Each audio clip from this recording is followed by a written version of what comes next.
President Jokowi made a deal to back him and use the state apparatus to help install him as president.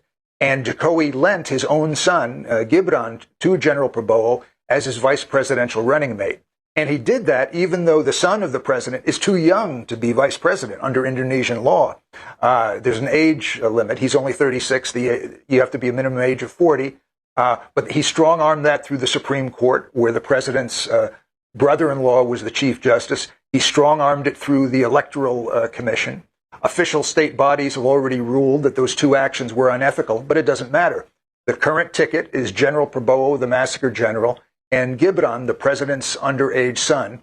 And the whole state apparatus is being mobilized, on the one hand, to intimidate and threaten the poor with trouble and the cutoff of their food and their cooking oil if they don't vote for Prabowo. And on the other hand, mounting a very sophisticated, very disgusting public relations campaign, which portrays this notorious general as a gemoy, a fat, adorable cartoon character who in videos and in ads can be seen dancing.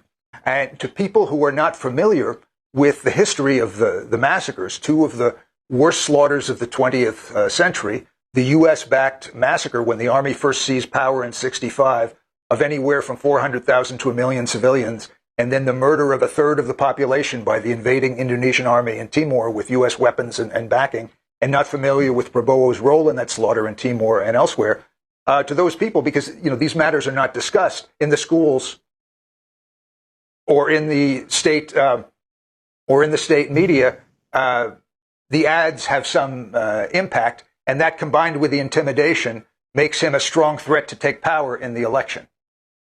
Well, Alan, specifically, you mentioned how Prabowo has sought to rebrand himself. But what of the youth of Indonesia, who now make up 52% of the electorate, those under 40? How have they bought into this narrative? And also, what does it say about a democratic elections that a general with this kind of a record is likely to be victorious in an election?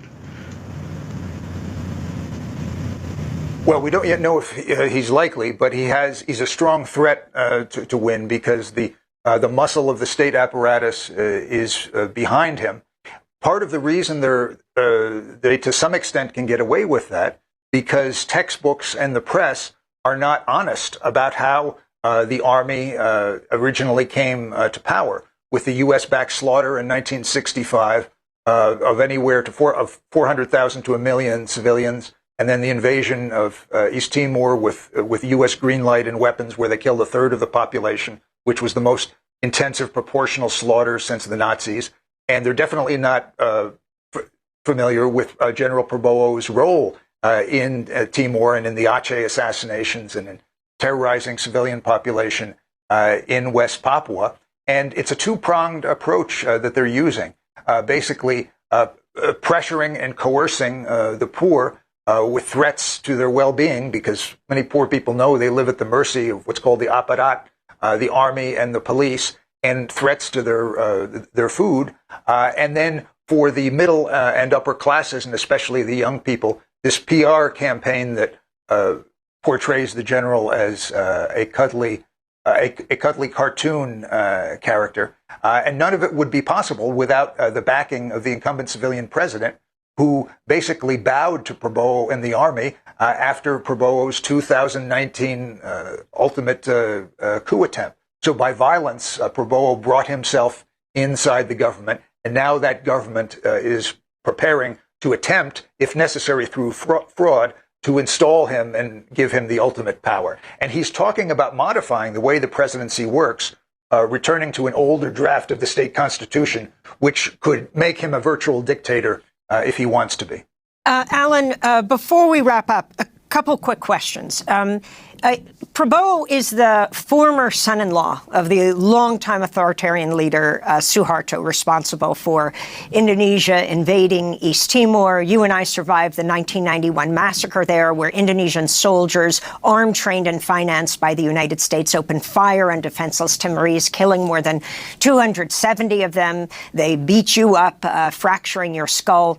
talk about how Prabowo's involvement in Timor, killings in Indonesia as well, and then his supporting of coups led him to where he is today. I was amazed that he was willing to grant you an interview years ago where he talked about becoming a fascist dictator, and where he stands on everything from ISIS to what's happening today in Gaza. After all, Indonesia has the largest Muslim population in the world.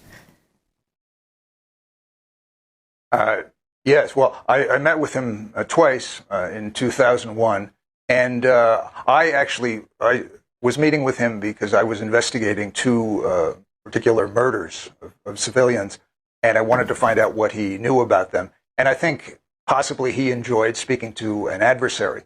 But regarding the Santa Cruz massacre in Timor that we survived, Prabowo said to me that was an imbecilic operation. And he objected to it, not because of the hundreds of Timorese the army slaughtered, but because they did it in front of us.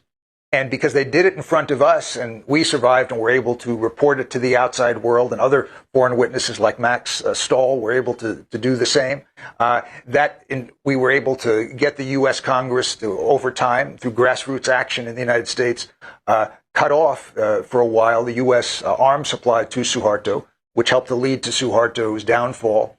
According to Suharto's former security chief, Admiral Sudomo. So Suharto said that was imbecilic. He said, you don't do it in front of outside witnesses. You do a massacre in an isolated rural village where no one will ever know about it. And Prabowo was able to stage his series of coup attempts over the years, in part because he had the support of the Indonesian army, which was in turn backed by the United States. He, in particular, was the Americans' favorite. He described himself as the Americans' fair-haired boy. And he had the support of the Indonesian oligarchy as well.